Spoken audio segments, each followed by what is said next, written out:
15,000 वर्ष से भी अधिक समय पूर्व, सभी धर्मों से भी बहुत पहले योगी आदियोगी हिमालय में प्रकट हुए। वे परमानंद में मग्न होकर नाचने लगते या फिर शांत भाव से स्थिर होकर बैठ जाते। उस अवस्था में उनकी आंखों से बहते आंसू ही उनके जीवित होने का एकमात्र लक्षण थे। यह तो साफ था कि वह एक ऐसा अनुभव पा रहे थे जिसकी कोई कल्पना तक नहीं कर सकता था। लोग दिलचस्पी लेते हुए उनके आसपास जमा होने लगे, किंतु उन्होंने कोई ध्यान नहीं दिया, इसलिए धीरे धीरे भीड़ छटने लगी। वहाँ सिर्फ 7 गंभीर साधक ही बचे रहे। उन्होंने विनती की, कृपया हम जानना चाहते हैं कि आप क्या जानते हैं। उनके आग्रह को देखते हुए आदियोगी ने उन्हें आरंभिक साधना की दीक्षा दी। उन्होंने पूरे 84 वर्षों तक पूरी एकाग्रता से साधना की और इस दौरान आदियोगी ने उन पर बिल्कुल ध्यान नहीं दिया। फिर दक्षिणायन के प्रारंभ के समय आदियोगी ने पाया कि वे ज्ञान पुंज की तरह जगमगा रहे थे। पूरे 28 दिन तक उनका निरीक्षण करने के बाद पूर्ण चंद्रमा की रात को उन्होंने अपने आप को प्रथम गुरु या आदि गुरु के रूप में बदल दिया।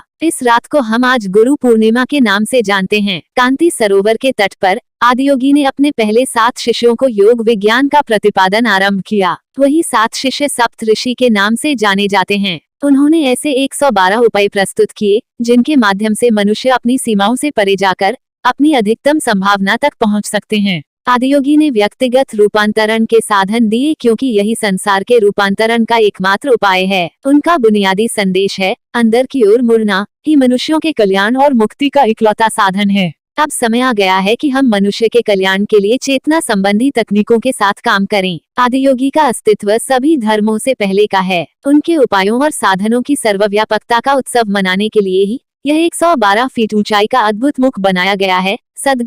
सद्गुरु आपको इतिहास के उस एक पल का साक्षी बनने का निमंत्रण देते हैं जिसमें ईशा योग केंद्र में आदियोगी की एक अनूठी प्रतिमा की प्राण प्रतिष्ठा की जाएगी। 112 फीट ऊंचाई की यह अद्भुत और विशाल प्रतिमा उन 112 तरीकों या उपायों का प्रतिनिधित्व करती है जिनके बल पर मनुष्य अपनी परम प्रकृति तक जा सकता है। इस महाशिवरात्रि पर आप आदियोगी को कुछ अर्पित करने का दुर्लभ अवसर पाएंगे। ऐसा करने से आप उनकी कृपा और एक नए आयाम को उपलब्ध हो जाएंगे। इस दिन सद्गुरु संसार के सामने आदियोगी के साथ अपने आत्मीय संबंध को प्रकट करेंगे। आएं और इस अनंत की कृपा में मग्न हो जाएं।